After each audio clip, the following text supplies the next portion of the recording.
Martin Luther King Jr. Isn't it strange how the vegan movement, very much like the Black rights movement, Black Lives Matter, and so on and so forth, began with this touchstone, this common cultural reference of Dr. Martin Luther King Jr.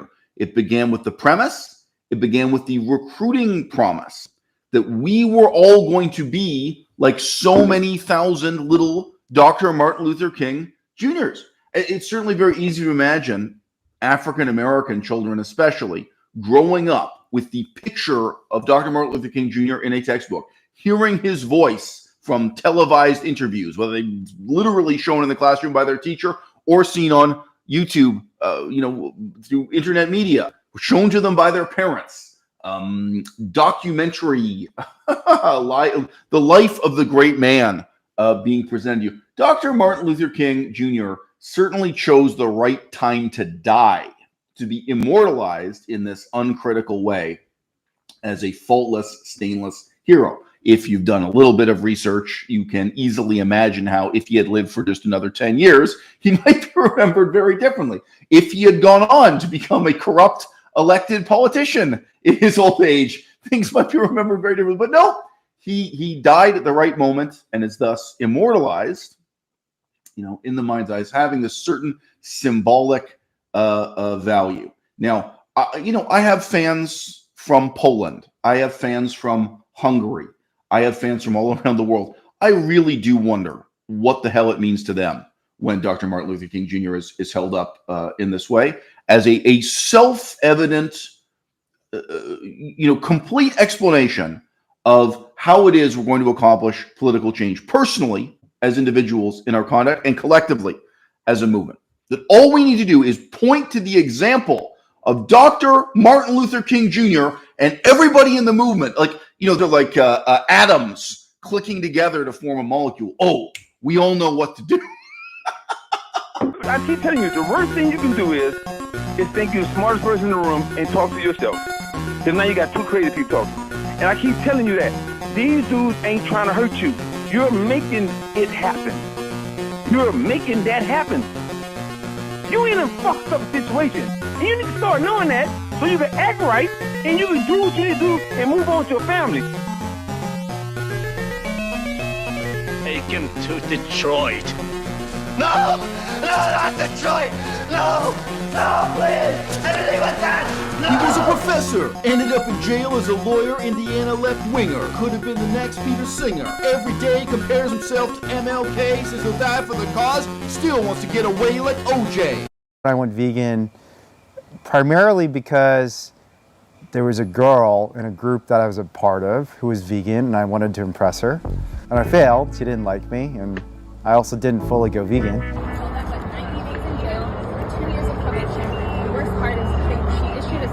From all the named co-conspirators, which means we literally can't talk to me, to Priya, to Almira, to Paul, to Julianne, to Alexandra, to Caroline, to Lewis, to Zoe, to Matt. I know. And then what do we see has actually happened in the vegan movement over a period of 20 years? Tell me something. Did Martin Luther King Jr. have an OnlyFans? Did Dr. Martin Luther King Jr. do softcore porn? Did he appear on page 3 of a magazine in his swimsuit? Did he do lifestyle activism? Did he and his wife pose with their expensive car, half naked or in their bathing suit? Well, how is it possible that the whole movement, step by step, went from what's still espoused, intentionally and consciously, the Dr. Martin Luther King Jr. model, to what could be frankly called the social media fame whore model? One of the rites of passage is to go to prison. You do civil disobedience, you do the time. One form of pain that will make me stronger and that I'm able to bear is the pain of losing my own freedom. So someday I expect to experience that. And it could come sooner rather than later, because I've got 2 felonies on my record and 3 more felony cases to come, and each felony, is going to make the sentencing calculation a lot more severe. I think they're insights I probably just cannot develop unless I've lived life in a cage. If you want to fight for those who have no power, you have to be powerless yourself. So one of the rites of passage is to go to prison. What happens when you have a political movement in which people seek advancement, seek promotion, come to prominence, or become leaders of significance in the first place because of their willingness to break the law, their willingness to go to prison? When you have a whole subculture that lionizes, valorizes, celebrates getting yourself put in prison for acts of daring. What happens when the military promotes people who engage in acts of psychotic, self-destructive heroism? Who is a hero and who is a villain is for us to decide, and the future of the movement hangs in the balance. When we're talking about social media, if you are living a great life, a really great life, a life that most people can't live, you are going to attract vegans and countless non-vegans. Probably one of the best things you could do in terms of activism is get very rich and famous, live it up, and influence your tens of millions of followers to go vegan. I'm striving to do that. Hello everyone. On today's adventure of living our best life, we're taking the floaty in the ocean.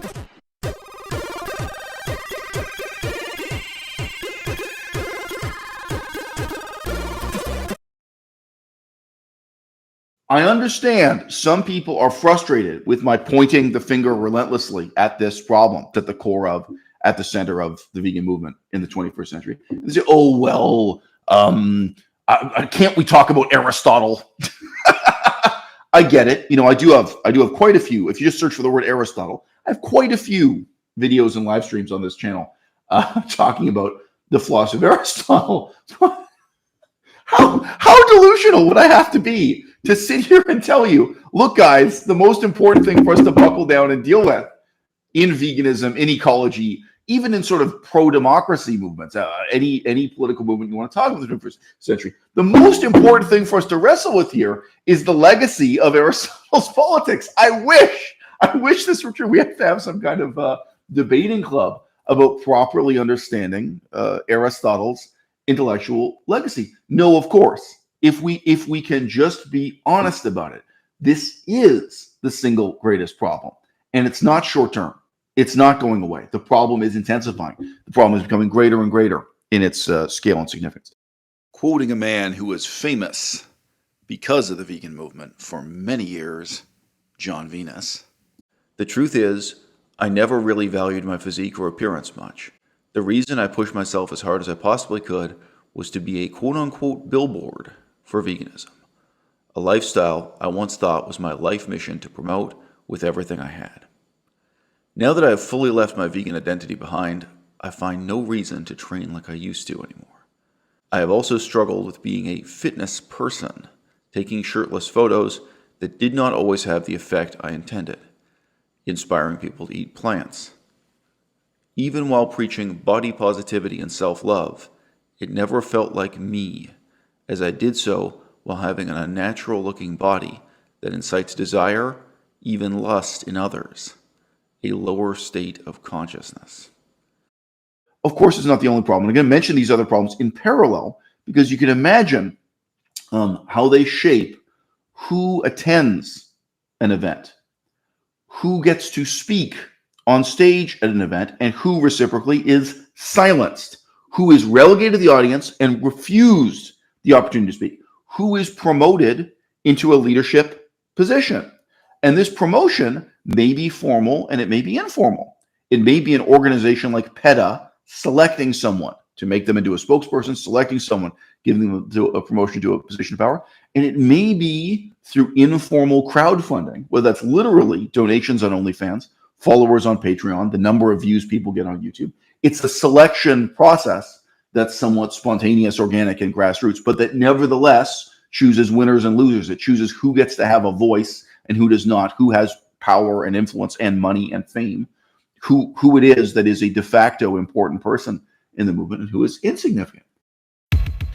Both hands crusty, chillin' with my man Rusty, low down. Blew off the burner, kinda dusty. The world can't touch, ghost, purple tape. Ray co-host, Montreal Expo, intellect you rec pro. Sun's trifling, fuck, wildflower on the cycling. Picked up the broom, thought I was Michaelin. West Brighton pool, now I'm into iron duels. Turners, the earth's whoopee. She out of law school. Inhale, break beats of hell. A light propel, parallel. Door to cell nut, you flash a burn cell. Snap at the Candyland kids, the old rumor is blacks become immune to shit we never did, like eating dead birds. Trust the pharmacy over herbs, men marrying men ill. They got the herbs, pulsar, scissor hand, wig vanished in the winter. Living on plan, you got them right. I fuck fans, king me, checkmate. Price like the Michael Chip founder. Neck to neck stock with Bill Gates now.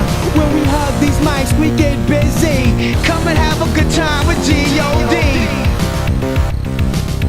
Shake that body, party that body. Don't fuck with ghosts, you feel sorry. That's word, I'm not the herb. Understand what I'm saying? Hit mics like Ted Koppel, rifle expert, let off the Eiffel. Burn a flag in your grass, spiteful. Ringleader, set it off. Rap Derek Jeter, culprit. Prince of the game, wish you can see us. We lay low, glitter wax, full bangles. Priceless ropes, lay around the guard. Get tangled, woolly hair, eyes fiery red. Feet made of brass, 12 men following me. It be the guard staff move. Every script's like Miramax. Smashed the big boy, totaled it. Wilshire, Fairfax, sunbeaming. Wifey on the beach, sipping Zima, Wubinos. To Latinos, we love Selena overnight. Guard schedules, FedEx. Pretty solo at Velvet Nights. DNA scroll, genetics too high to handle one thought from scrambling. The mandolin, 100 game, Will Chamberlain. Smack him, say when. He rolling up, face wrinkled up, hands is on his nuts. Yo, kid, stop fronting on the ground before you get touched. It's Canada Dry, sesh with a law, son. We won't ride. We want it so bad, we might cry.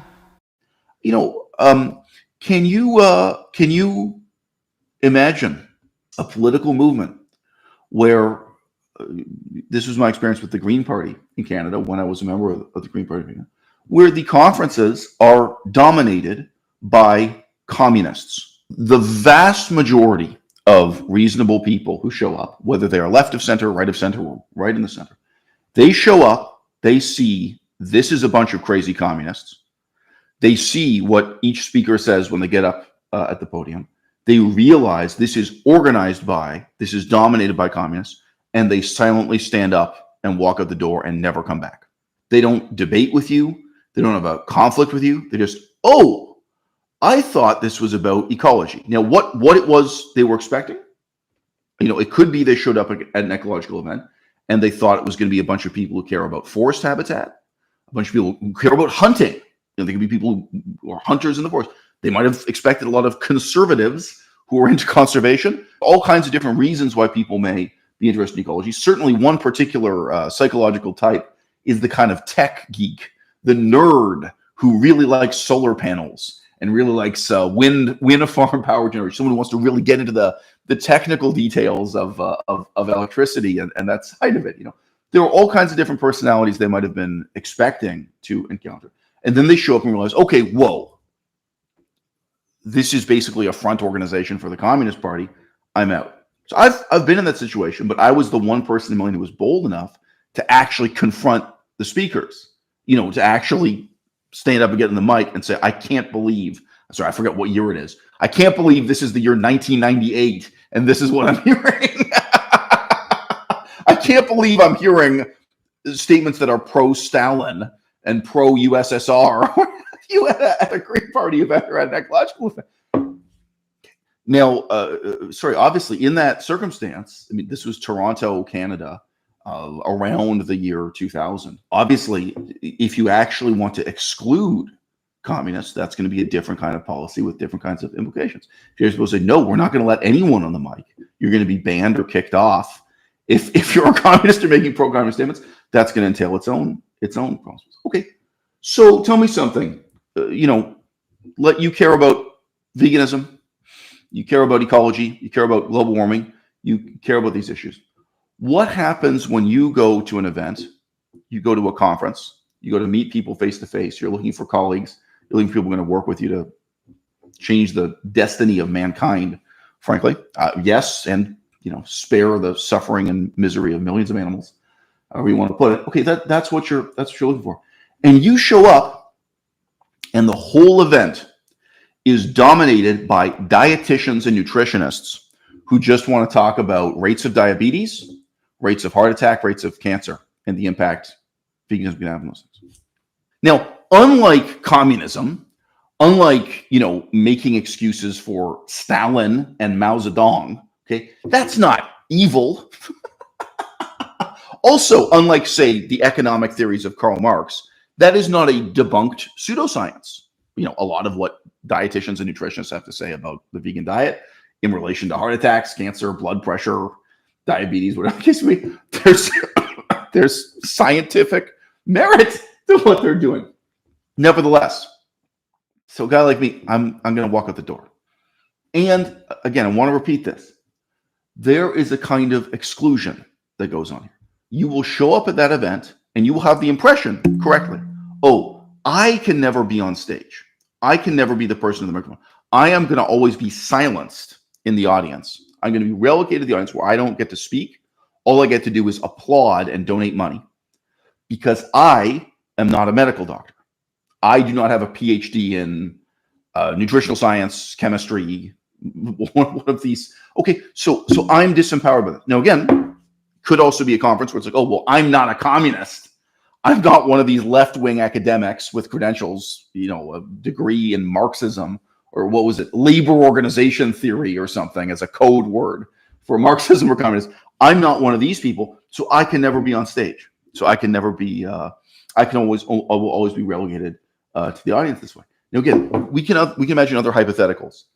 You could go to a conference related to Buddhism, go to a conference related to other things, where there's this kind of implicit structure of, again, kind of promotion and encouragement for one group of people, but actually silencing and excluding other categories of people. I always wished I had a season just for me. It's always everybody else, no fair, you see. But sorry how it goes when last year there's a new star here. Haven't you heard?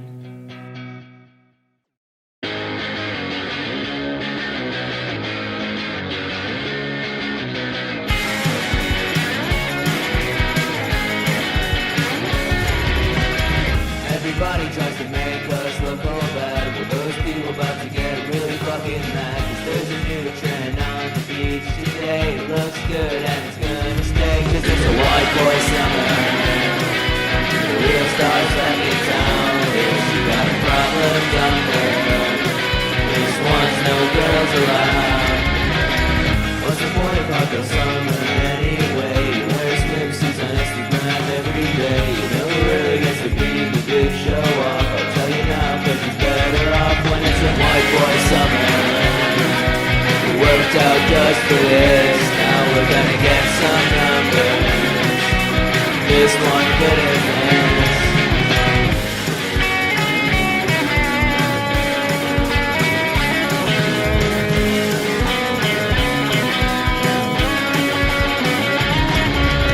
White boy summer.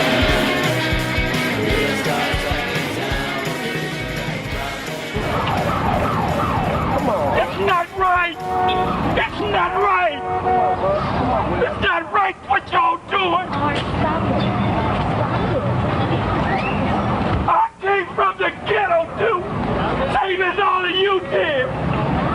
Y'all need to listen. But y'all mess up my business. And you call it black power. You mad at the white man. Why destroy my business? Why destroy my truck? Why steal my computer? I'm trying to make it. Could you understand that? Can't y'all see it? I'm trying to make it.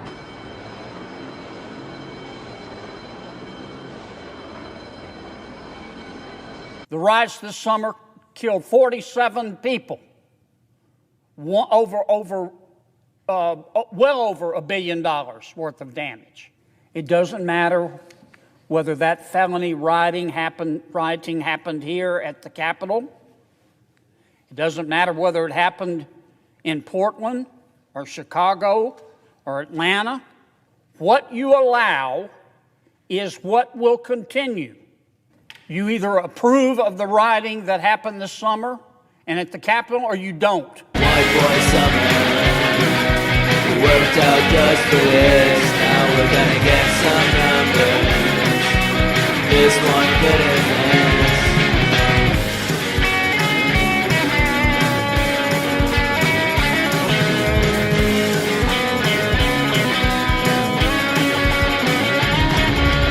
White boy summer.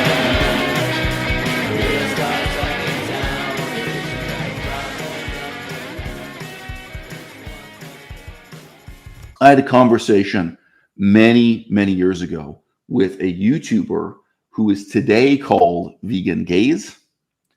And at the time, she was called Flemface. Her name, she uses her real name openly, Ellie Fleming. So she's still a vegan YouTuber to this day. And she told me this. She is not the only woman telling me this. That when she first was coming on the mic, first coming on the camera, which I think would have been 2016, 2017, 2018, this period, what she was told again and again was, you can't do this because you are not good looking enough. You are not beautiful enough. You are not physically impressive enough, like from the neck down. You are not showing off your body in skin tight, revealing attire. So this is a good looking young woman in the prime of her life.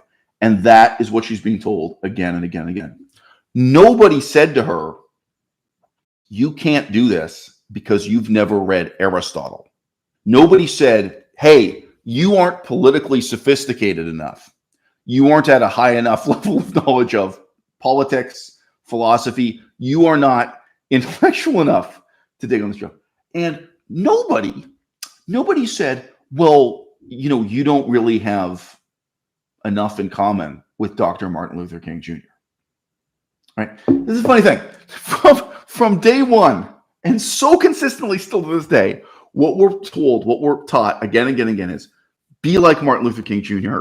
Like you, yes, you, everyone in the audience right now, you can get out, you can be your own Dr. Martin Luther King Jr. It's like, be your own Jesus, be your own personal Jesus, be your own Martin Luther King Jr. You can be the leader of your own movement. You can be this iconic civil rights, anti-slavery, animal liberation, pro-ecology figure. You can walk in the same footsteps as Dr. Martin Luther King Jr. Nobody talks about what credentials Dr. Martin Luther King Jr. Nobody talks about what he actually did. Nobody says to Ellie Fleming at the start of her career, like, oh, well, you better go back to university and get a degree in theology or get a degree in the comparative study of religion. You better be prepared to go from church to church, and give lectures this way. What we're doing is kind of invoking the name of Dr. Martin Luther King Jr. Nobody feels personal pressure upon themselves to live up to the standard set by Dr. Martin Luther King Jr., which is very interesting. You might, right? Like you might be guilt-ridden. Like you feel like, oh, gee, I should be, walking in his footsteps. I should be living up to it. I'm not. No one feels that. What people feel pressure to do, and it is women more than men, what women feel pressure to do is to live up to the standard set by Freely the Banana Girl. And now, this is now 2024, to live up to the standard set by Tash Peterson, aka Vegan Booty, and Stefania Ferrario. And Stefania Ferrario, to my knowledge, is 31 years old. Okay?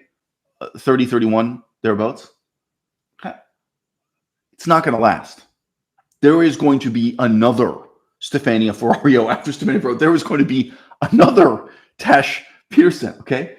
And what are the distinctive elements of this approach to activism, right? Like, if we can just be blunt, right? Porn, right? As I've already made several videos talking about this, the separation of politics from pornography. So before we rip our clothes off, yes, guys, we are going to be talking about sex and how you can improve your sex life by going vegan.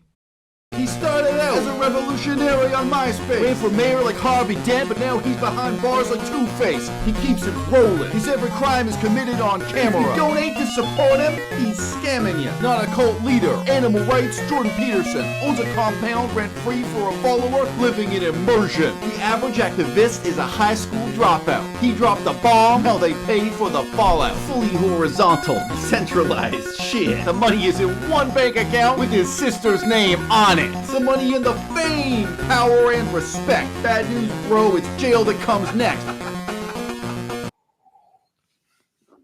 Okay. There's another YouTuber I've interacted a little bit with. She has one video on her channel where it's almost a book review. It's talking about an issue from my book, and it reads out long quotations from I think chapter 1 of my book. There's another YouTuber called Lucy Munson. Okay. Now, actually, Lucy also, I would say, is above average in terms of how attractive she is. I mean, what is average? But, guys, if you're involved in any political movement other than veganism, most political movements are dominated by ugly elderly people. It's not teenagers in bikinis. The successful political movements, successful charities around the world. Have any of you guys gone to conferences for like helping orphans in Syria, the future of Libya, Myanmar, any real Mothers Against Drug Driving? None of these movements have the emphasis on personal beauty. And I want to say this. This is kind of conjecturally, this could happen. This could come true. Imagine if the Black Lives Matter movement, imagine if the general African-American movement against police violence and for reform of the justice system, imagine if that movement had become obsessed with the sex appeal of its leaders in the same way that veganism has. If it became corrupted by sex appeal. That didn't happen from 2020 to present. That didn't happen. You can imagine a parallel universe in which that did happen, or you can imagine it happening now, happening next.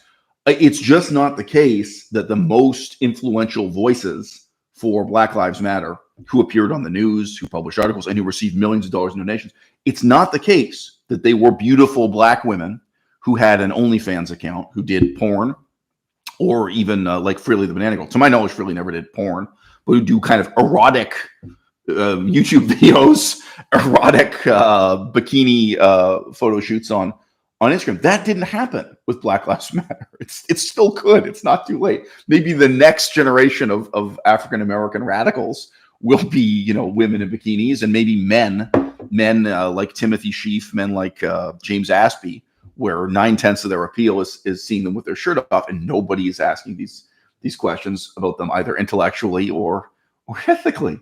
Okay, so just want to reiterate, I am not talking about physical beauty being a barrier to entry in a simple sense. It's in a complicated sense in which this is totally corrupted the vegan movement. Many, many years ago, closer to 10 years ago now, I remember Vegan Gaines making a statement. He's a very blunt fellow, very blunt statement on his channel. Some of you will remember this too. I think all his old videos have been deleted. But he made a blunt statement that only athletic, physically beautiful people should admit that they are vegan in public. He said that if you are fat or ugly, just don't mention it, just lie about it. So he was going way beyond claiming that only leaders in the vegan movement should be athletic, beautiful people. He was making the further statement that it makes the vegan movement look bad. It discredits the vegan movement if you are fat and or ugly. That only these athletic beauty icons should even publicly confess to being vegan. Otherwise, you should be vegan in the closet. He was not joking.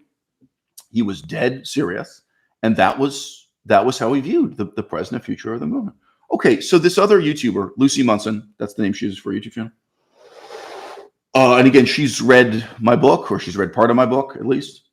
I have some connection there. Okay, so think about the experience we talked about with Ellie Fleming. Now think about Lucy Munson, who's new to the movement and getting involved with this. The message is very clear to her. If you want to succeed in this movement, if you want to get ahead, you have to strip down to yoga pants. You have to strip down to your bikini. And we get to see who is willing to do that, right?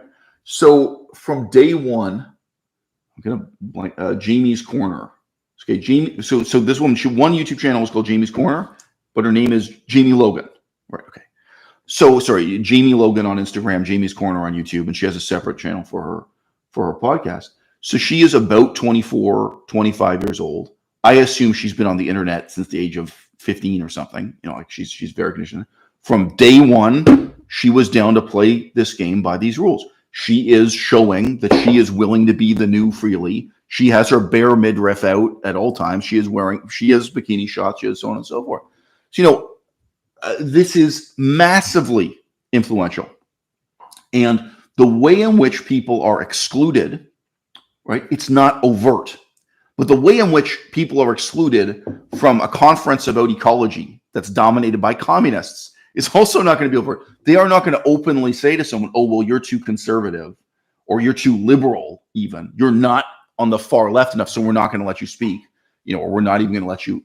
These things are all done in the shadows, right? The reality is you have one vegan event after another, and you have the vegan movement as a whole that is dominated by people like Jamie Logan, by people like Stefania Ferrario. Stefania Ferrario is the one on stage with a voice, right? She is not silent in the audience. You know, she is absolutely put into a leadership position in the movement. And any young woman would be correct to apprehend this situation as if they are not willing to make themselves into a sex object, at least to the extent that Jamie Logan has, if not the extent Stefania Ferrario has, Tash Peterson has, Freely the Banana Girl has, you know, then they're never going to make it in this movement. They're never going to matter. Right? Now, these incentives and disincentives are going on all the time. All right. I feel pressure to be as intellectual as possible. This is pressure I put on myself. Okay. I wish I had a grandparent or some. Just mention this. There are so many books in this apartment I would love to read. Like there was a time when I owned no books, but basically when I moved into this apartment, most of my life I was never had enough stability to own any books. I moved into this apartment at the start of coronavirus. Now I have books that have piled up around me that I've never had time to read. Melissa bought me as a gift many years ago Aristotle's Rhetoric. I've read many, many books by Aristotle. I've never had the time to read Aristotle's Rhetoric. Wouldn't it be great if I had a grandparent or an aunt or an uncle or someone that's saying to me, have you gotten around to reading Aristotle's Rhetoric yet? You know, and again, I'm using this as an example because it doesn't relate to vegan activism in some very direct way. We actually have a book about climate change, The Parrot and the Igloo. I would love to read this book. So this is a book, by the way, written by a completely non-vegan author. Unfortunately, the book is anti-vegan, if anything.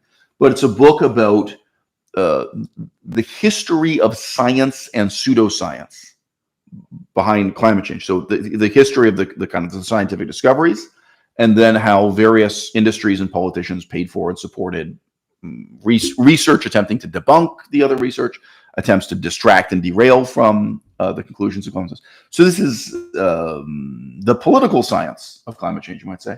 But anyway, the story of the scientific discovery of climate change, and then the story of political attempts to conceal climate change, to minimize the significance of it. So that's what the book is about. I'd love to read that book. I'd love to make that a priority of mine.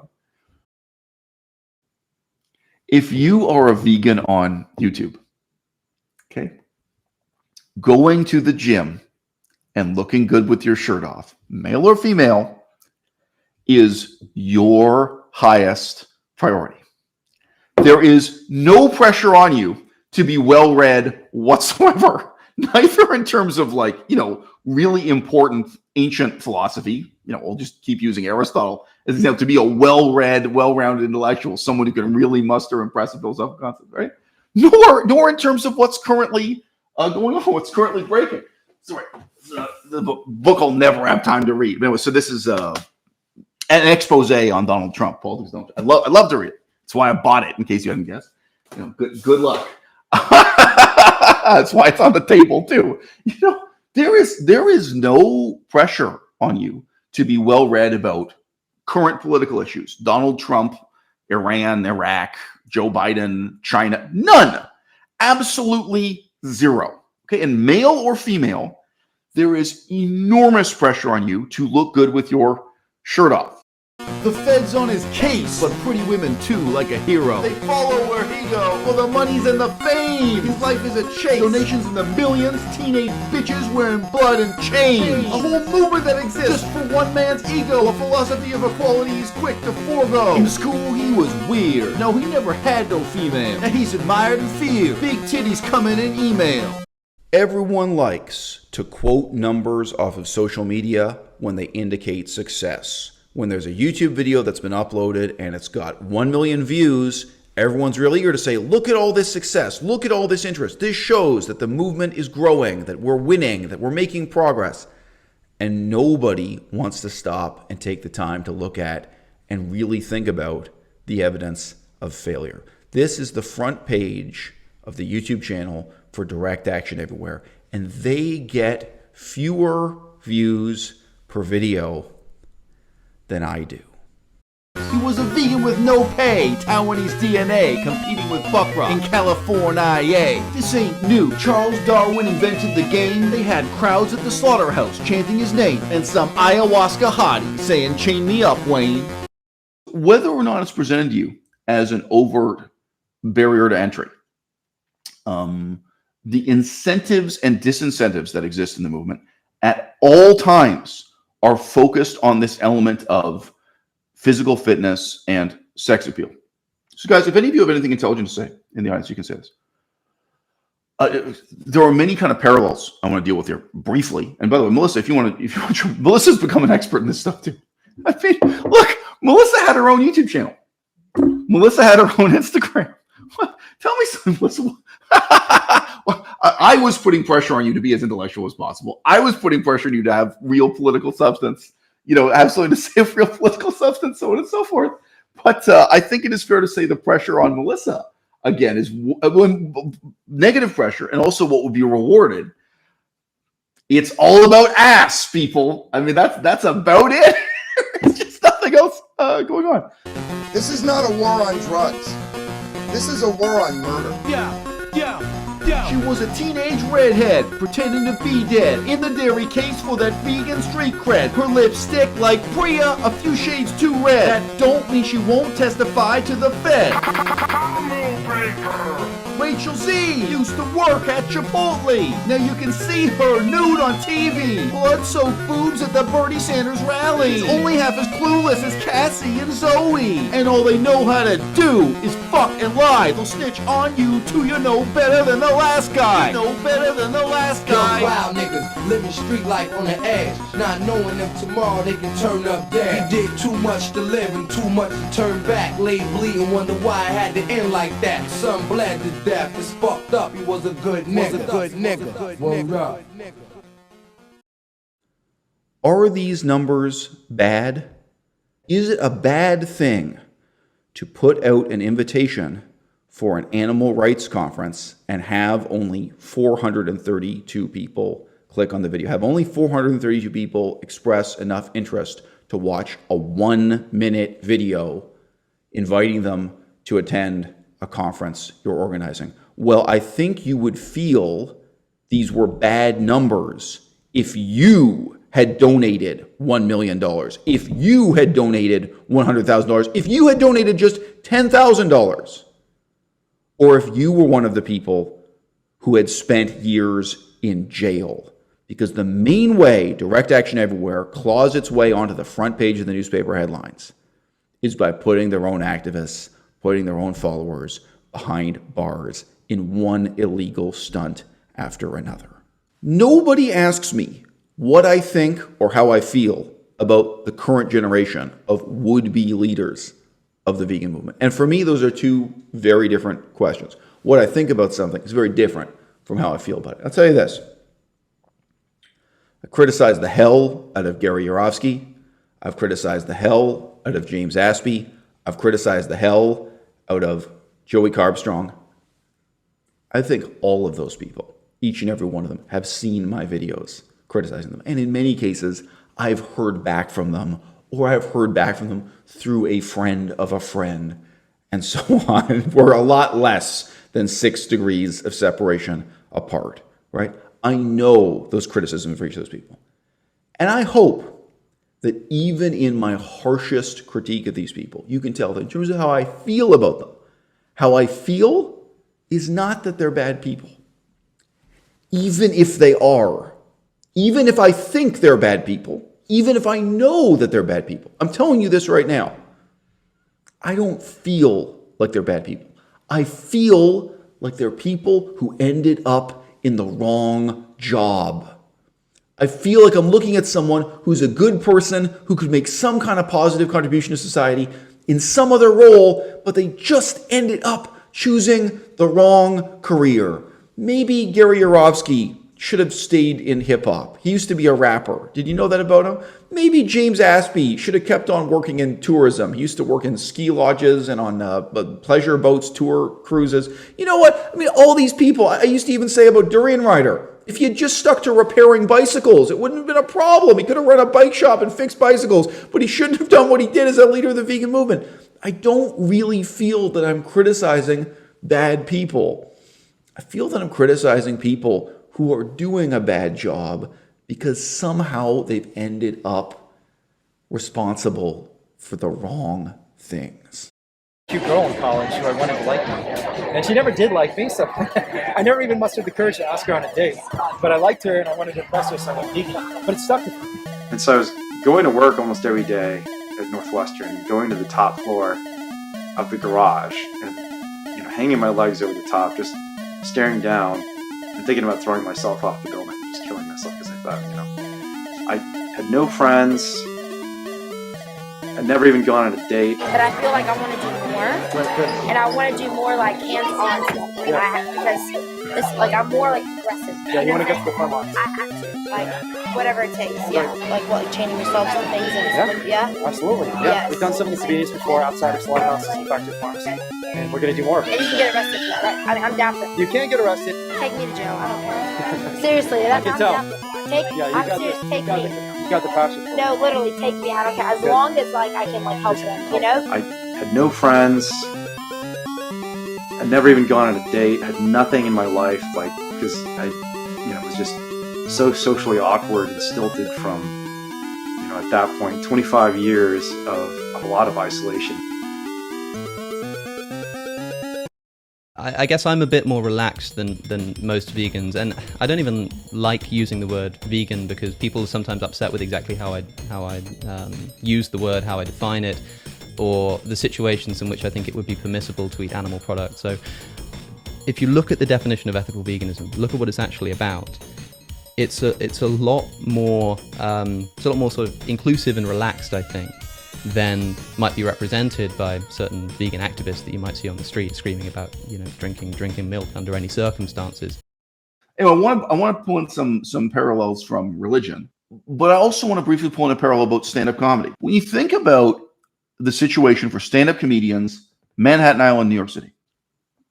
Okay, I heard an interview recently with Danny DeVito. I actually didn't hear the whole interview. It was quite boring and stupid. But near the beginning of this interview, Danny DeVito says when he first moved to Manhattan Island, New York City, he had an apartment on Madison Avenue, Manhattan Island, a view out the window of Madison Avenue. He said it had a good bathroom and a good kitchen. It was a great apartment. When he moved to New York City, do you want to guess how much he paid in rent? He paid $50 per month in rent. And if he got work as an actor in a small off-Broadway production, he would be paid $180 per week. Okay. So at that time, if your rent is $50, if you could earn just $200 a month as a stand-up comedian, right, you can survive in New York City. Today, I mean, I do not think you can get the apartment on Madison Avenue for $2,000. I don't think an apartment matching that description. I think the absolute cheapest apartment you can get in the Lower East Side, so the worst neighborhood, the most drug addict infested neighborhood, probably $3,000 is fair. It's $2,000 exists, but yeah, what you're going to be coping with at $2,000 a month is terrifying. But okay, $3,000 you can do. And guess what? You cannot earn $3,000 a month in a small off-Broadway production. Part for in 1 week. let alone 1 month. No, you can't. It's absolutely possible. Again, I've heard stand-up comedians talk about this directly. As a stand-up comedian in Manhattan, you can earn $20 for a performance. Okay, my rent is $2,000. I get $20 per gig. Again, if you manage to move up, like if you can get people to be honest, how often can you earn $200 per gig? And then how many gigs a month can you do? Stand-up comedy, to this point in Manhattan, it's dominated by people who were born rich. Either you were born rich. There's one female stand-up comedian. So actually, I should use her. She's quite good looking. She's quite good looking female stand-up comedian. And she got fired from her job due to coronavirus. And they gave her a special severance package. So it's like she had money saved up. A bunch of things happened at once. I think she broke up with her boyfriend. She got fired because of coronavirus. And the company was generous. They're like, look, we know, we know this is a tough situation we're putting you in. So she was given something like 6 months salary as a kind of quitting bonus. Yeah, it was a significant amount of money. But the company knew it was there. It's like, look, we're sorry. You didn't do anything wrong, but we got to fire you because of coronavirus. So she had this kind of combination of factors where all at once she had more money in her pocket than she was ready to. And she said, okay, I'm going to pursue my dream. Going to go to Manhattan Island. And of course, she's losing money. Of course, of course.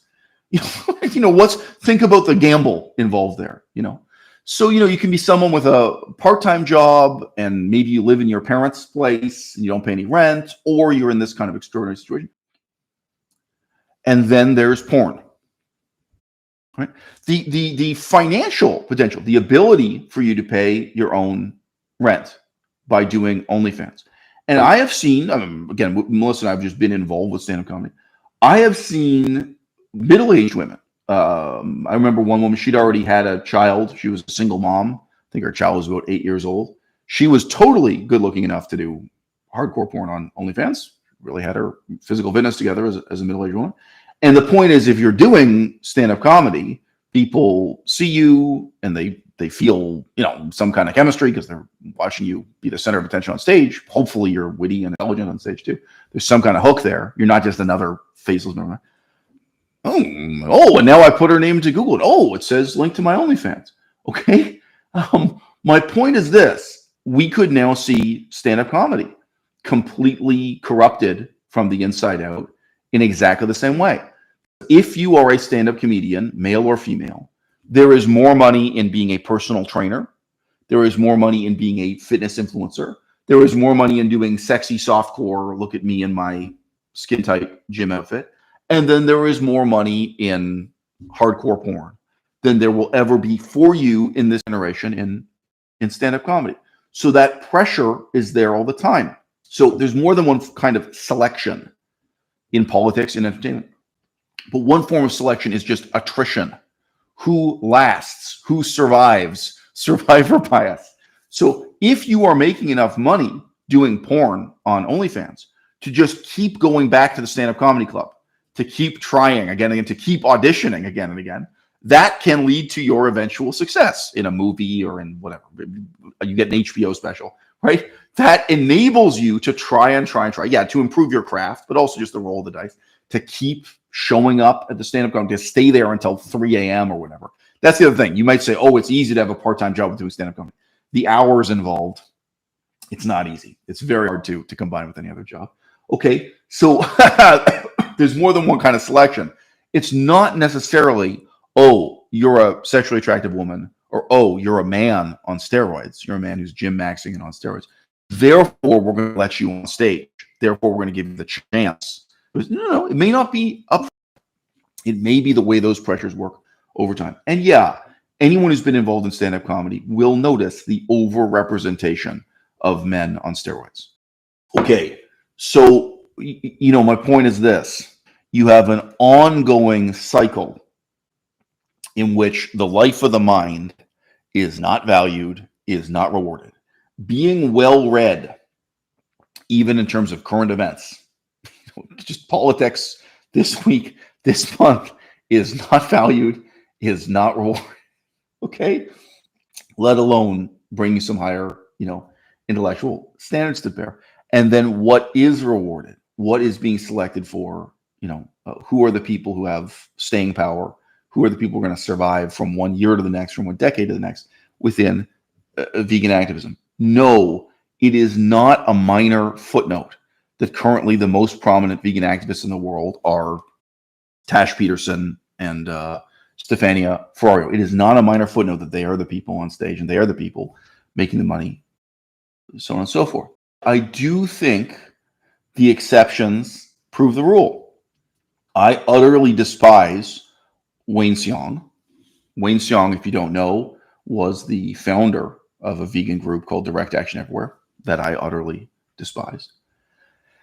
And he tried to get ahead as a kind of pure intellectual in the vegan movement. Now, I do not think he has the brains to play that role, but that is the role he chose for himself.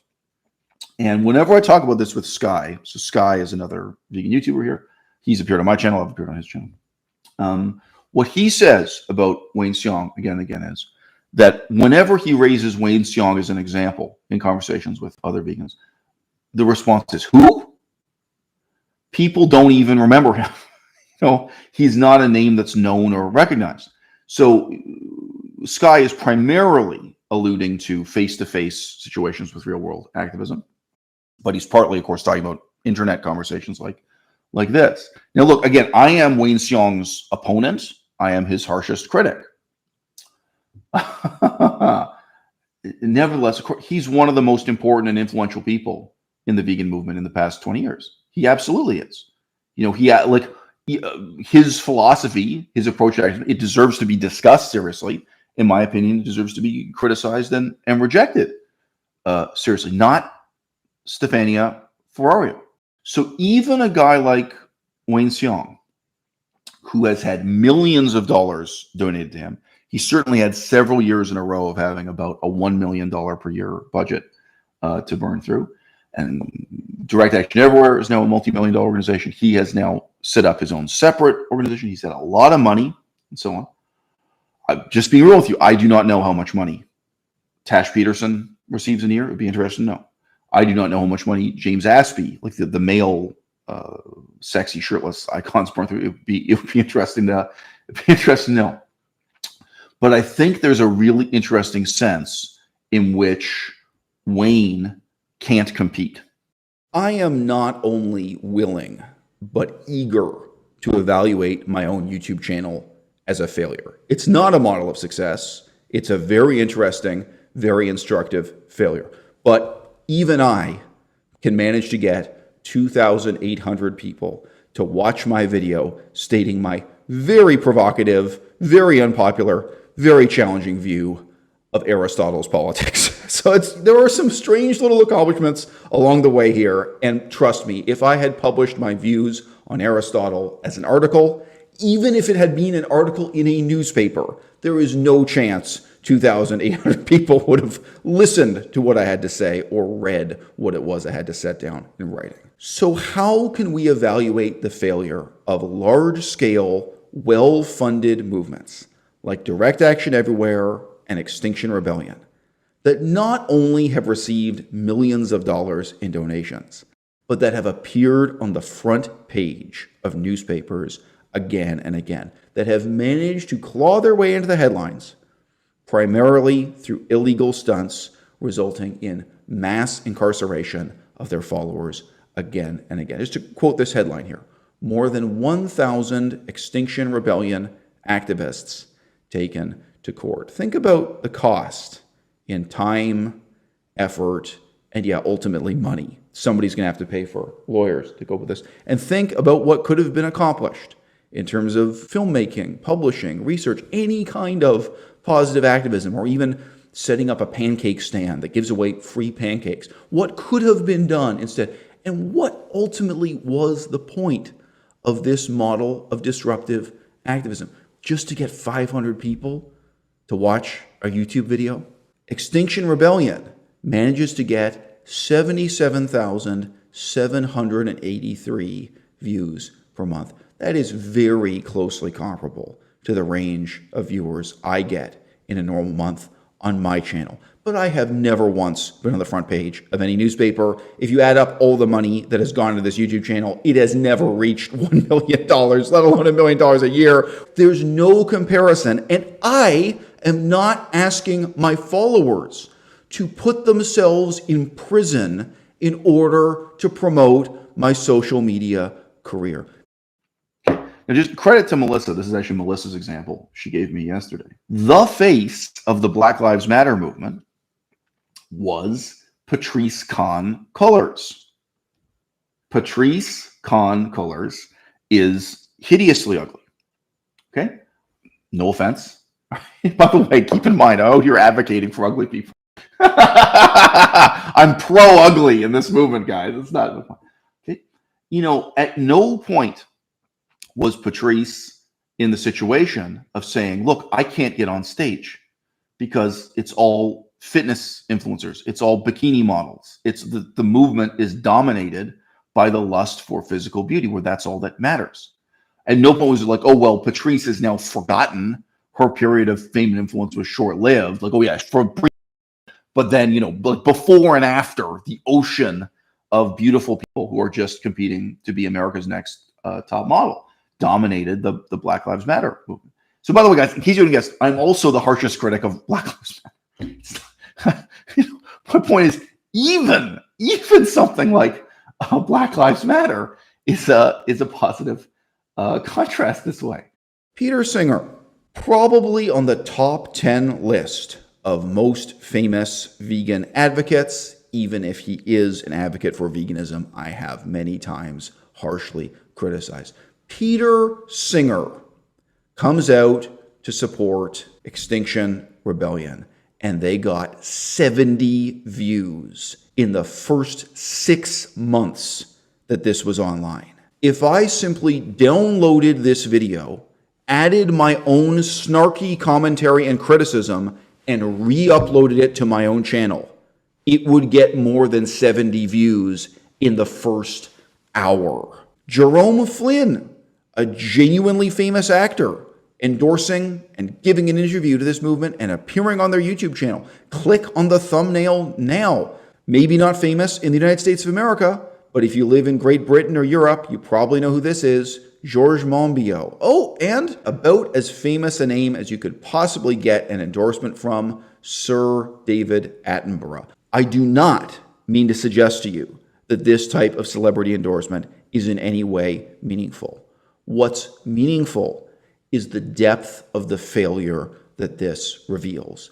Even with mass media coverage, radio interviews, television interviews, magazine spreads, even with celebrity endorsements and all the rest of it, they still can't find an audience. So this is a moment for all of us to sit down and really reflect. What can we learn from the decline and fall of veganism in specific and environmentalism in general between 2015 and 2021? The successes are easy to see because they're everywhere celebrated. I'm asking you to take a moment and reflect seriously on what we can learn from the less often admitted depth and extent of our failure. I've issued this warning again and again and again. The importance and significance of this now in veganism and in the whole period, let's say 2014 to 2024, has been impossible to ignore. So what are we going to do about it? You know, I'm asking you really seriously, what happens now? What happens next? Yeah, let's come back to Martin Luther King Jr. Babe, if you want to say anything, I'm just being real. It can be stupid. It can be... If anyone in the audience wants to say something stupid, I just say, this has been it's been a part of your life every day for 7 years, and people say it to you directly often enough. It is, but it's there implicitly and tacitly, and it's coming up again and again and again all the time. So again, I'll be real with you. I was saying this before about Lucy Munson, saying this about Ellie Fleming, and I could say this for myself also. When I first came on YouTube, my situation was that I was a former scholar of Buddhism, and a lot of what I want to talk about was religion, Buddhism, and 21st century cult groups, like current cult movements in religion, but also ancient religion and whatever. Okay. within the vegan movement. Not one person ever has positively that heading or said, wow, you know what, it's really important to have someone like you in the movement. It's really important to have someone who really knows the reality and history of Buddhist meditation, Buddhist vegetarianism, broadly speaking. Wow, it's really valuable to have someone in the movement who can bring this kind of critical perspective on Buddhism, Hinduism, Taoism, Confucianism, and actually, in reality, I know a lot about Christianity and Judaism too. You know, never once has there been any positive appreciation of that kind of. Never have I been evaluated that way. I have been insulted for it. I have been denounced and defamed for it. People made up lies about this side of my life. You know, I have been repeatedly confronted and insulted because of how much I can bench press, how good I look with my shirt off, like how muscular I am, how lean I am. And famously, there was one of the YouTubers, one of the guys I replied to this way, who asked the question sneeringly, "Can I even run around the block?" And you guys may not remember this video, but I just clipped together him saying that, and then a clip of me doing 200 push-ups. These are not normal push-ups. These push-ups with my feet way up high and my hands down low. So you're on this angle. You're really lifting your whole body weight. I weigh more than 200 pounds. I'm pressing 200 pounds for push-ups and doing dozens of push-ups at a time, doing 50 push-ups at a time and stuff. It's like, yeah, guess what? I'm in better shape than you think I am. You know, I have been scrutinized and sneered at and insulted that way through my whole history on YouTube. Oh, yes. So Melissa's just mentioning people saying I'm fat. People coming at me denouncing me, saying I'm fat and claiming that I'm secretly not vegan. Yeah, people claiming that I'm not even vegan and that I'm not allowed to have, yes, that I'm not allowed to have an opinion, that I'm not a vegan at all because I'm quote unquote fat. You know, fat by, you tell me fat by what? Definitely not fat by standard American. Just being real with you. I'm not even fat by Greek standards. I'm not fat by Mediterranean standards. We spent time in Greece. But I'm not fat by Russian standards, and I'm not fat by American standards. But you know what? Thailand, I might be fat. I've lived in some Asian countries where the standards for being fat are somewhat different. You know, I get it. But, you know, my point is this. If I were evaluated this way, but in the context of a much broader and deeper kind of political, philosophical, intellectual, and ethical evaluation of me, that would be one thing. If it's like, okay, the stuff about physical fitness and sex, these are only a few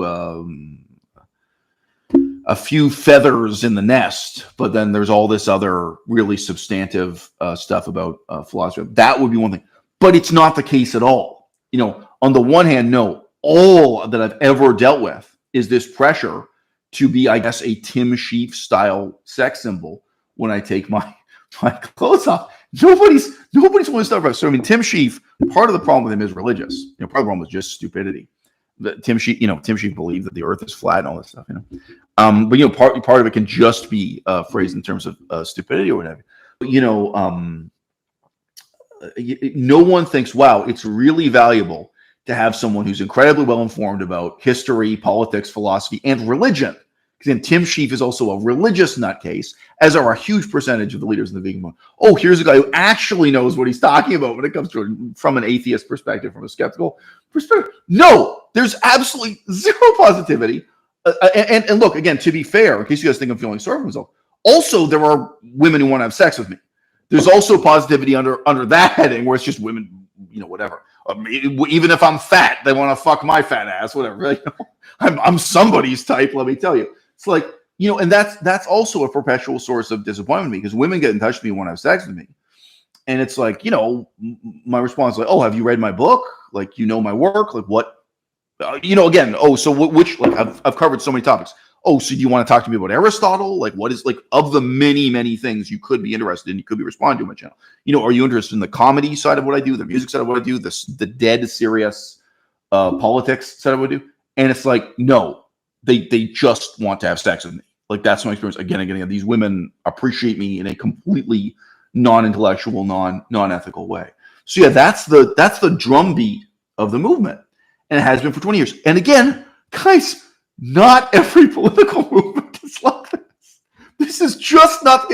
This is a unique, special problem with our movement that we have to deal with. This is the problem. So like, anyway, I was setting this up. So babe, I don't know if you want to talk about it a little bit, but obviously I agree with you. My point was to say, look, if you think it's bad for me, how do you think it is for a 24-year-old female in the movement, which is what Melissa was at one point, right? How do you think it is? Well, I don't even know what age Ellie Fleming was, but maybe she was 21 or something, which I just don't know.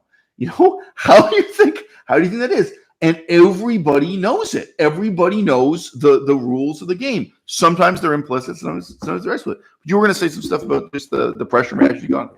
When I first was on Eisel's channel, you know, he was fresh off of having this conflict with Durian Rider, right. And Durian Rider had freely on his channel, but also other girlfriends, where kind of it was about exploiting the beauty of his girlfriends as well. And yes. I think there were a lot of people who were either haters of Eisel's channel or like fans of Durian Rider that would come over and comment and say how ugly I was, how, you know, just, not fit to be on. Yeah. And there were women who thought I could do better. Yeah. Where that was, they were like criticizing you for not being hot enough because they wanted me to be with more of a like fitness, like that's what they wanted from me. Oh, you know yeah, what I mean? Yeah, absolutely. No, everything you said is true, but then there's this even more perverse angle. Yeah, right. Yeah, this was a time when Tess Begg was in her prime, and you know, why wasn't Eisel with somebody like Tess Begg? You know, right. For example, just other beauty icons within the vegan movement. I'm uglier than Nina and Randa, uglier than everybody else. That's right. Yeah. That's right. So Melissa was mentioning people complaining that Melissa was uglier than. Oh yeah. Then I had this acne thing. Certainly a part that I don't talk about because we normally talk about intellectual things on this channel. You know, my intellectual inferiority, but certainly this is kind of big. Yeah, and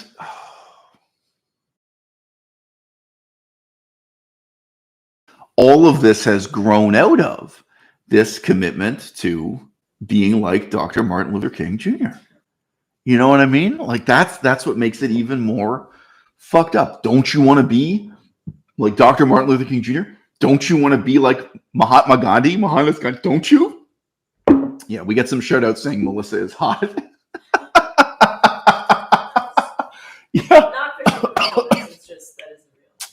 But no, you know, so babe, you mentioned Tess Begg.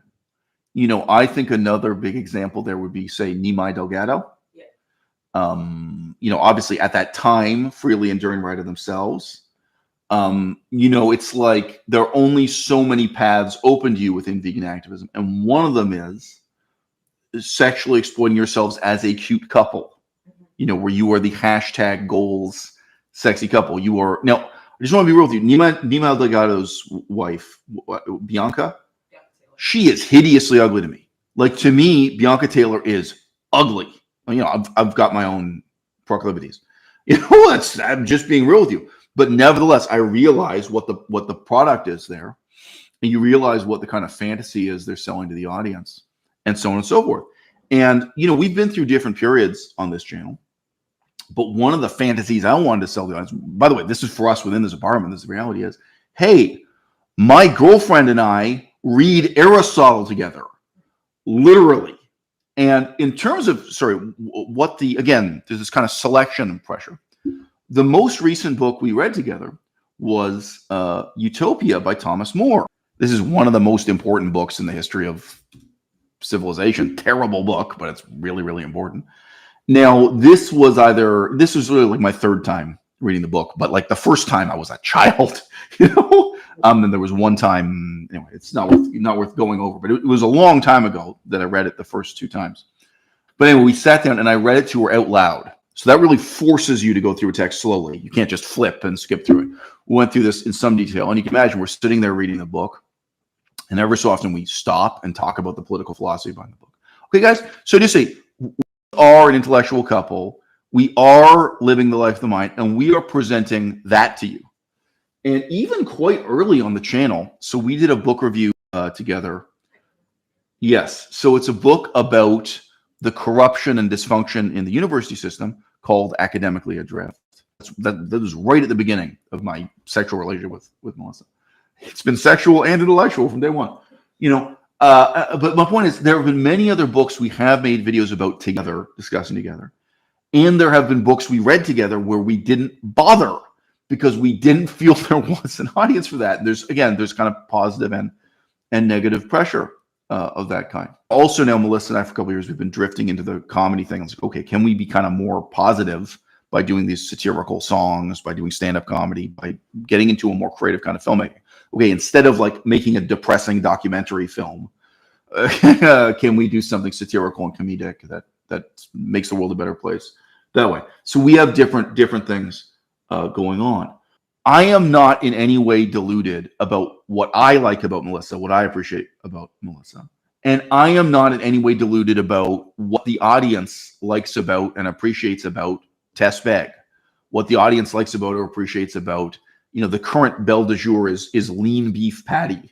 She's not vegan. She's just one of these beautiful. I totally get it. There are women with extraordinary bodies. There are women who are extraordinarily hardworking in the kitchen in terms of cuisine. These things are often fair. I get it. And to some extent it's genetic, and to some extent it's work ethic and whatever. The problem is this: I can't take a detached attitude and say, well, 99% of what's going on is bimbo shit, but I'm here for the 1% that's really intellectually substantive. That's really about the life of the mind.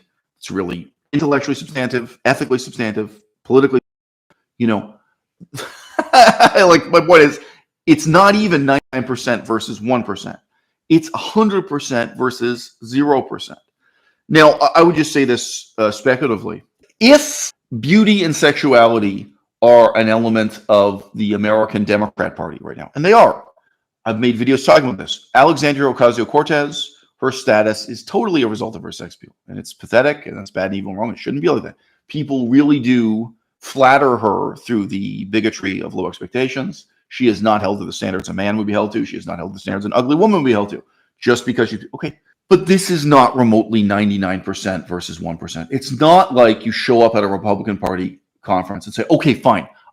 I'm done with the bimbo shit. I'm done with the weight loss shit. I'm done with I'm done with where is the real Republican Party? It's not like you would have Democrat Party events like, okay, now I want to deal with real politics. Okay, guess what, guys? Veganism is the only viable solution to carbon dioxide levels in the atmosphere. If you hate veganism, if you think veganism is bullshit, guess what? It is the only lever we can pull to actually reverse the problem of excessively high carbon dioxide levels in the atmosphere. Veganism is all we've got.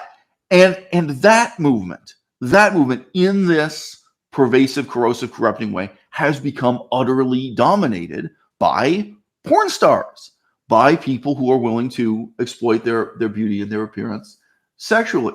There are even deeper, further problems with this. I remember when Joey Carbstrong was pudgy. Like, he was never enormously fat. I remember he had a belly, like we say, a beer gut. He was pudgy, and his face was pudgy. Joey Carbstrong, his whole career, he has been under enormous pressure to be gym maxed out, and he did it. He's leaned out, he's gotten lean and muscular, and he wears revealing attire all the time. You can see the effect, again, this kind of selection pressure, this reward pressure over time. Now, Joey Carbstrong is open enough about this. He has zero book learning. He has very little formal education, but also very little informal education. And one of the reasons he talked to me one time, he was trying to get me to basically provide intellectual material for him, which came to the right place. There is absolutely no pressure on Joey Carbstrong to read Aristotle. Okay? There's no pressure on Joey Carbstrong to be well informed about current politics in Iran, China, Syria, Libya, Donald Trump within the UK. Zero! $100,000 every 3 weeks is quite a lot of money.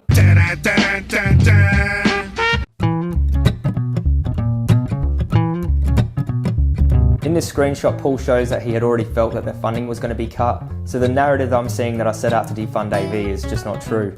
Paul knew it was already a strong possibility. Paul felt it wasn't fair that they were being asked for a level of transparency that other orgs were not having to give. I said I thought this was a fair point, but I explained that the donor was not as concerned with other orgs as he felt they were open with him without him having to ask, and that it was AV being scrutinised at this time because of the controversy and the donor needed his doubts about AV specifically cleared up.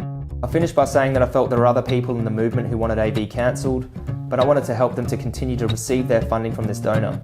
It's important to note that in 2019, Paul and Asal received 1.2 million USD from this same donor, but 5 minutes into their first podcast, Paul did say we weren't receiving a large amount of money till this year. We weren't receiving a large amount of money until this year. Really. But 1.2 million USD is still a large amount of money, especially when it's coming from one donor. But either way, the point is, the donor was requesting to know how this was spent. The day after that, I asked again if they had reached a decision. He responded by saying this.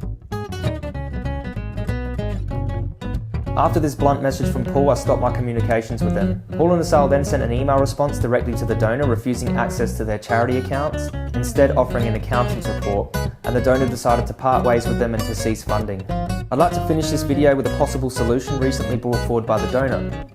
As the donor was not originally satisfied with Paul and Asal's offer of an accountant's report, he is now willing to consider resuming their funding on the basis they agree to a deeper, more detailed financial analysis that could be conducted under the donor's directions. This would be with specific objectives that would answer the donor's concerns about how his $1.9 million US since January 2019 was used.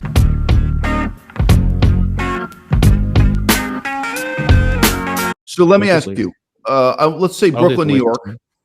Let's say Brooklyn, New York, just to narrow it down as an example. I can go to college campuses in Brooklyn, New York. There's a large Jewish population in Brooklyn, New York. I am ethnically Jewish myself, by the way. And I can do the same act Natalie does. I can do the same act Joey Carpenter. I can do this kind of interview about the immorality of circumcision again and again and again. And I will never win. I will never make any progress. The best case scenario, and this is what some people are motivated by, is that a small number of people who agree with me send me messages on Instagram, and I get some level of money, fame, power, respect, sex within that demi-monde. Not necessarily in that order. For most people doing the shit, sex is number one.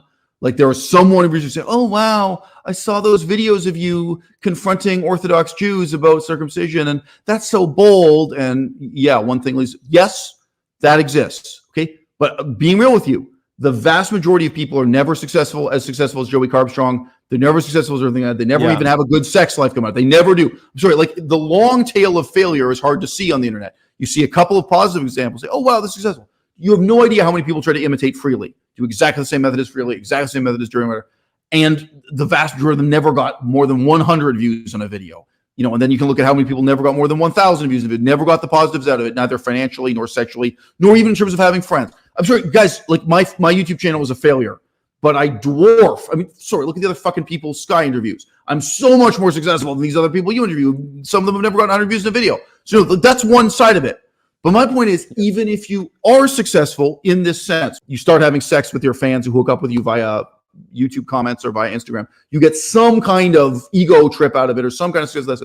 When you're actually talking about outcomes, no, it doesn't matter if you waste 10 years of your life. It doesn't matter if it's 20 years or 30 years. You are never going to budge the Jewish community of Brooklyn 1 inch through this method.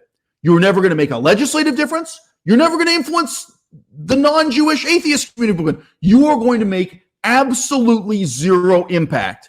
And I can say to you, Sky, and you know it, because it's a cultural setting you're familiar with. Someone else who's watching this, I have one fan from Israel. "Oh yeah, imagine doing this shit in Jerusalem." No, the method doesn't work. The method never works. And the reason why people lie to themselves about it is that the very small number of people who benefit from it are exactly people like Wayne Seong and Stefania Ferrario, and they are so public. And the sense in which they benefit is radically unrelated to the actual political outcomes. This selection bias, this system of rewards, it's exerting its influence on everyone all the time. There was a political movement for space colonization. So you guys may be surprised to hear this. Some ways not that surprising. There was a formal political movement, and they had conferences and collected donations. And you can imagine they were in some ways linked to like university research groups, but in some ways they were just a straight up political movement to advocate for the creation of a permanently inhabited small city, a permanently inhabited town off of the surface of planet Earth. Now, this is a long story short here. At their earliest conferences, they were assuming that this would either be on Mars or on the moon. But again, they brought in real scientists. And what they very rapidly discovered, and this is relevant still today because of Elon Musk, the madness of Elon Musk and billions of dollars being wasted, or at least millions of dollars being wasted. This fantasy that comes out of science fiction. What they very rapidly discovered was that no, it would be so counterproductive to try to build a human-inhabited enclosure on the surface of the moon or Mars, that you would be better off just building a kind of mega space station, building an orbiting space station that has an enclosed environment that people can be somewhat comfortable in. That in terms, again, in terms of the number of millions of dollars and so on and so forth. So then they had conference after conference, and they published books and publications. And you can see this. So this is a dead movement now. It was formally disbanded. I believe they finally called it the L5 movement with reference to Lagrange point. When you look at the YouTube videos, so at the time these were VHS recordings. This is before YouTube that this happened. So their agenda, on the one hand, is to get really politically sophisticated people who can actually influence and lobby the political parties. So that's one kind of person they want. But on the other hand, you can imagine they want scientists, legitimate scientists from a whole different variety of disciplines, of fields. So you want one guy who's a specialist in how the food is going to be produced. You want another guy who's a specialist on zero gravity and the effects on human health. There are all these different things. And by the way, this has to include people giving birth, right? Like you have to have a space station where women can get pregnant and give birth. So all these kinds of research where they're bringing those people together to present their research and publish their findings. But they're also, to some extent, fundraising for and donating money. So this is a huge... I'm sorry, guys, guess what? Veganism and ecology is way simpler. It's way easier. When you go through these videos, 95% of these people are ugly. They are old, they are ugly, they are out of shape, and they are real experts in whatever their field might be. And the funny thing is, if you scroll through to look at the exceptions, once in a while, oh wow, there's a really good-looking woman at the podium. Once in a while, oh, there's a really good-looking man, a guy who's handsome and fit and wearing a nice suit. Those are the snake oil salesmen.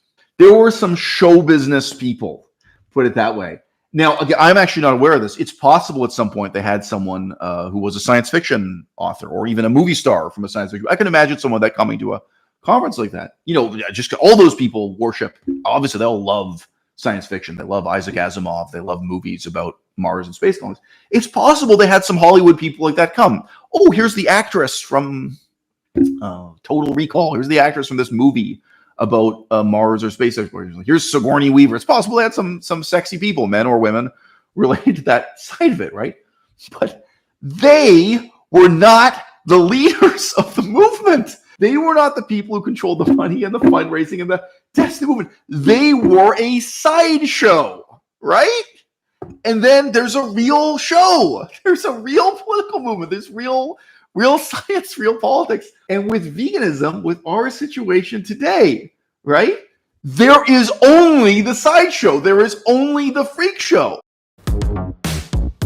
Rape, rape, rape. I've gotta have rape, rape, rape. Because I've gotta have rape, rape, rape. I've gotta have rape, rape, rape. Baby, I know you're asking me to go, saying that I don't really know what the police will do. Baby, I'm really just a caveman, trying to be like Genghis Khan, whatever means to you. Before this incel becomes the killer, I tried to feel some kind of primal war. Or maybe I'll reconsider my foolish notion. Will I pay someone to hold me, but I yearn for something more? Rape, rape, rape. I've gotta have rape, rape, rape. Because I've gotta have rape, rape, rape. I've gotta have rape, rape, rape. By the way, when you ask, hey, you wouldn't want your daughter to do this, why didn't you ask whether or not I would want my son to do it? Because sex work is not limited to women. Somebody else said, well, would you want your wife to do this? My wife did do this. And so, yeah, for those people who are, oh, Matt knows sex workers? Yeah, I know lots of them. Yes, I'm dating someone who's an escort. Yes, I've had intimate relations with other people who are sex workers. You can clutch your pearls and go post your videos about how awful I am, and I will continue to enjoy my life with other responsible people. Well, I guess it would be nice if I could take your money. Oh no, not everybody has got money like you. But I gotta think twice before I let you pay to play. I sell what others give away, and you think that's cruel. It's an illusion of true emotion, even pent-up violence still in store.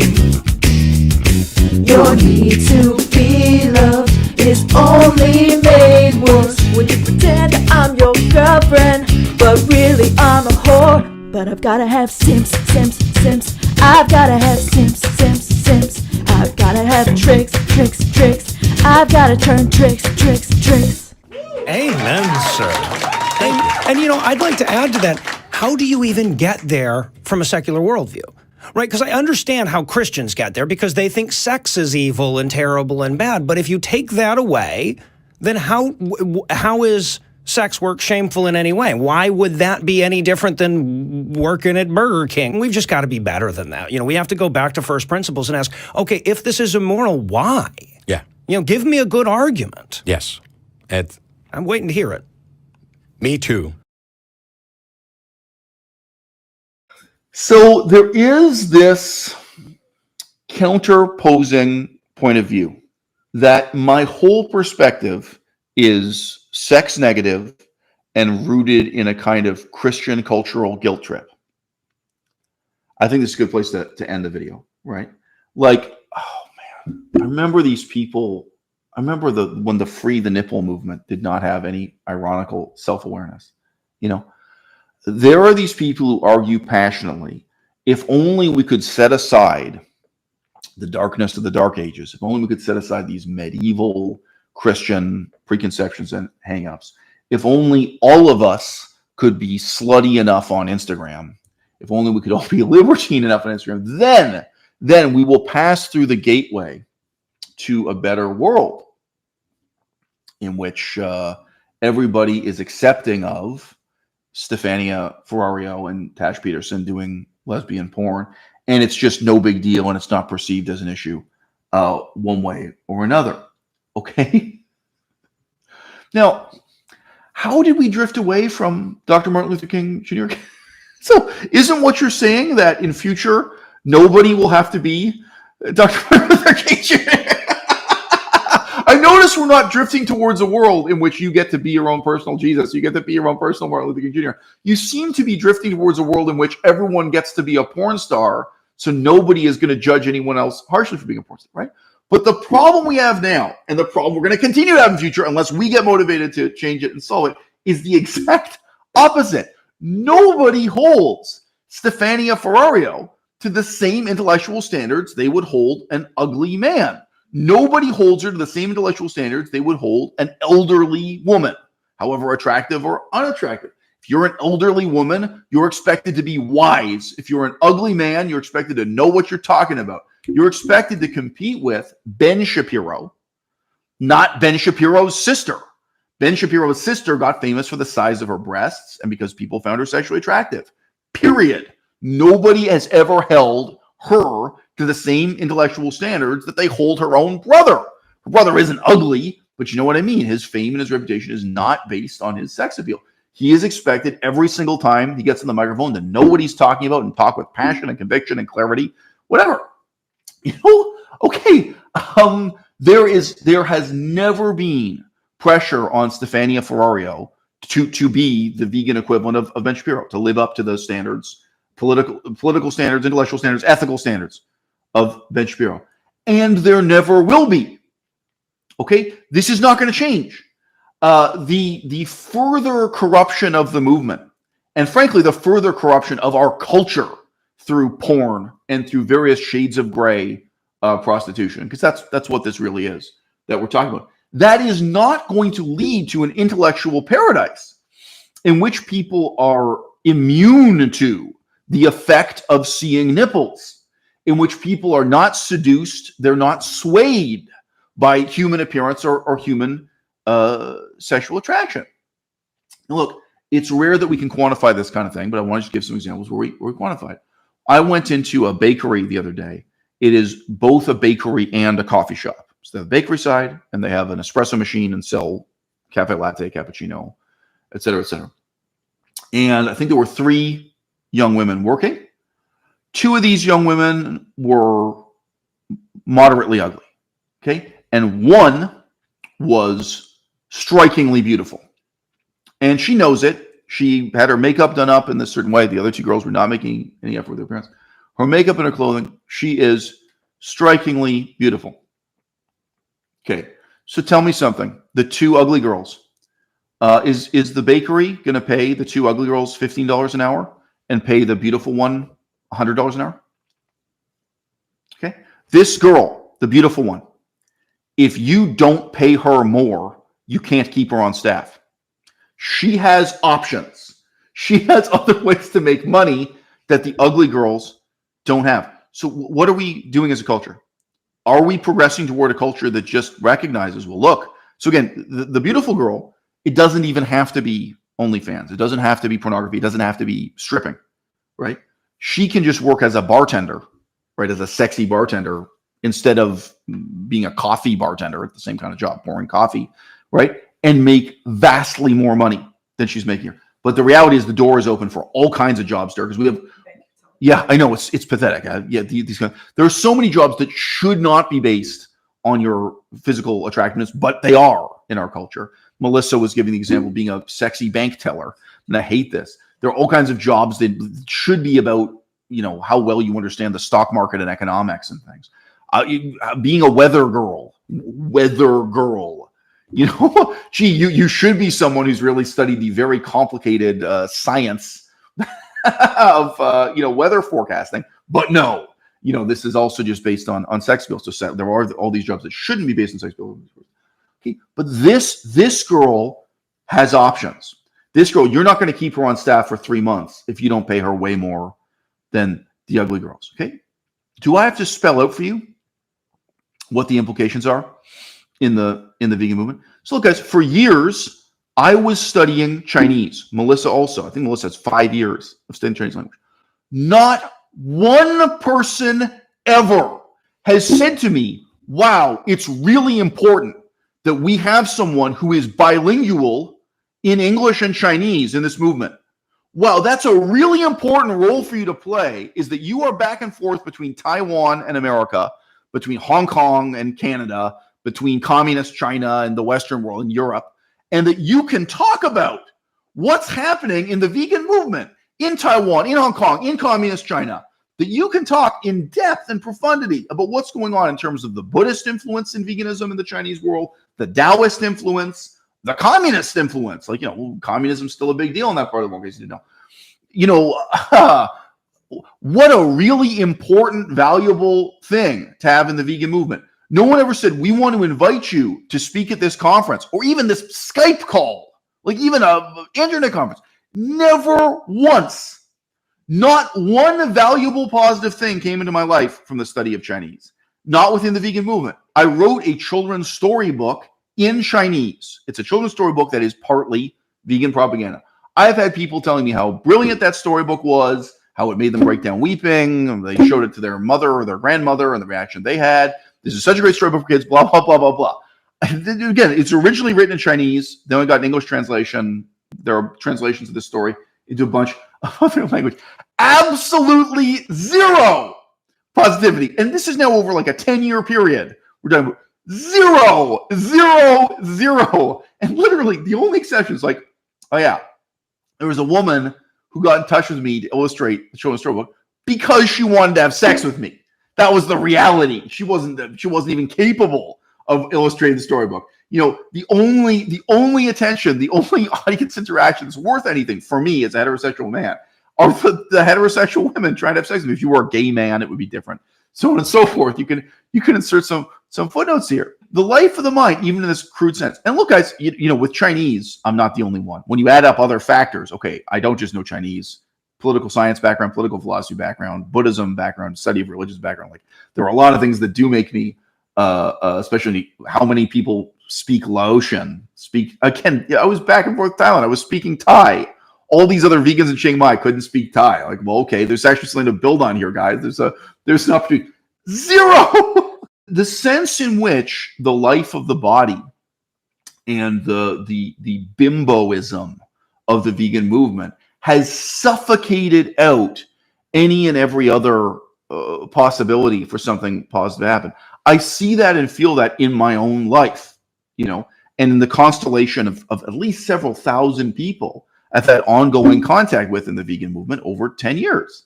Like the people I've been in contact with within English-speaking veganism, it's significant.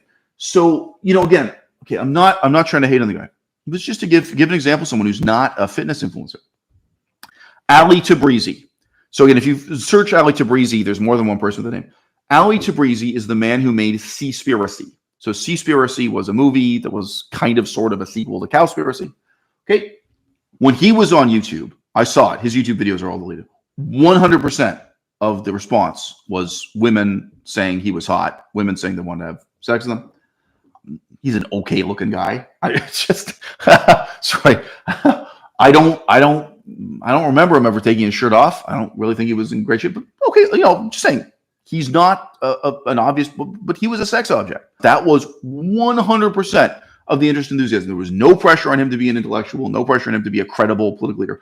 There was no pressure on him to be the vegan equivalent of Martin Luther King Jr., which is this game we're all playing, is to invoke the name of Martin Luther King Jr., invoke the name of Mohandas Gandhi, and then we go to OnlyFans. Then we switch to being James Aspie on OnlyFans. We switch to porn. So this is like velvet glove cast in iron. This is the iron fist under the velvet glove. So the iron fist is fucking hardcore porn. And then we're pulling the velvet glove of civil disobedience in the Martin Luther King Jr. tradition and in the Mohandas Gandhi tradition over it. It's the velvet glove over our iron claw. You think there's pressure in the movement like for artistic excellence, for intellectual excellence, for ethical excellence, for political sophistication, for higher levels? Here's my point about Ali Tabrizi. I knew that guy for years on and off. We talked, and then a couple years went by, we talking.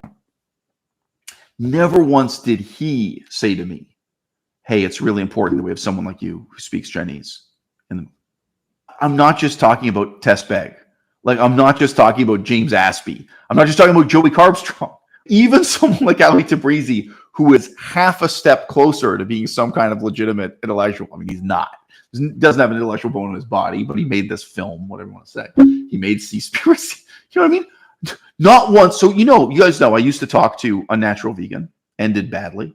Not once did she say, wow, it's really important to have someone who's studying Chinese, speaks Chinese, someone who has this background in Buddhist philosophy, ancient philosophy, or something. Someone who has this background in Aristotle, political science, whatever you want to take from across the board. Not once.